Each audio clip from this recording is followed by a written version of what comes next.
C'est pas moi, c'est mon loup.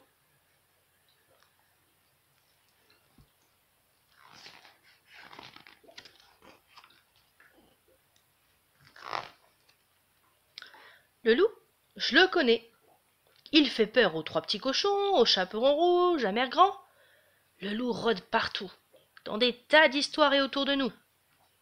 Il a faim, il a de grandes dents et crie « Aouh !» Il fait peur, même aux grands. C'est à cause de lui que je fais des bêtises tout le temps. Quand il sort de son bois, je l'aperçois.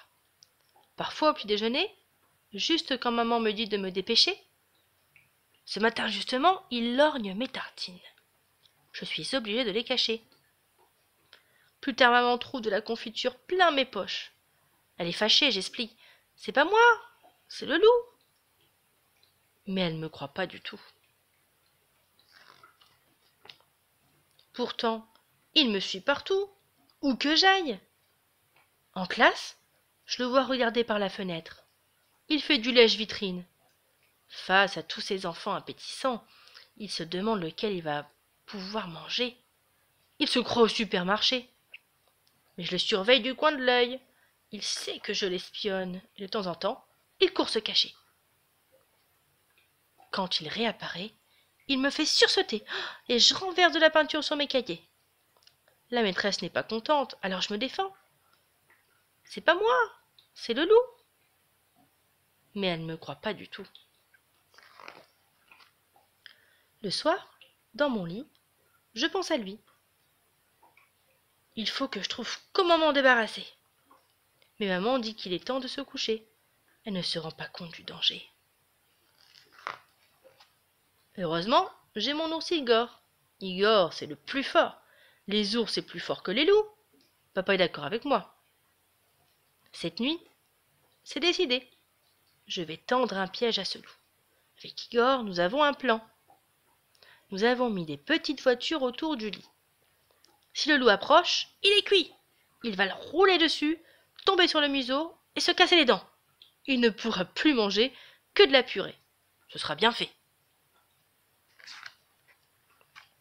Finalement, c'est maman qui trébuche sur les petites voitures en venant me faire un dernier bisou. J'essaie d'expliquer, c'est à cause du loup. Mais elle en a marre de mes histoires à dormir debout. Le lendemain, je demande à grand-mère si elle a déjà été avalée par un loup. Elle rit. Elle me dit de ne pas m'inquiéter, qu'elle n'ouvre pas la porte à n'importe qui. Elle ajoute qu'il peut venir, hein. Elle le chassera à coups de chaussures, de balais ou de poêle à frire. J'aimerais voir ça, ça me ferait bien rire.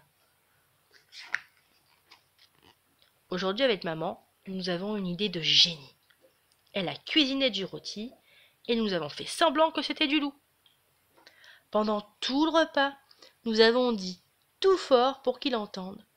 Ah, que c'est bon le loup, que c'est tendre, avec les frites, c'est délicieux, on en mangerait tous les jours. Depuis, il ne fait pas trop le malin le loup. Il rapetisse, se tasse dans un coin. Il commence à drôlement s'inquiéter. Ça y est, il est parti. Pfft, disparu. Envolé le loup. Je suis un peu triste. Je crois que je m'ennuie sans lui. Et Igor et grand-mère aussi. Ce soir, maman est très fâchée. Elle crie qu'il y a encore plein de bazar dans ma chambre. C'est pas moi. Mais je l'ai pas encore dit, mais... Il y a un dragon sous mon lit.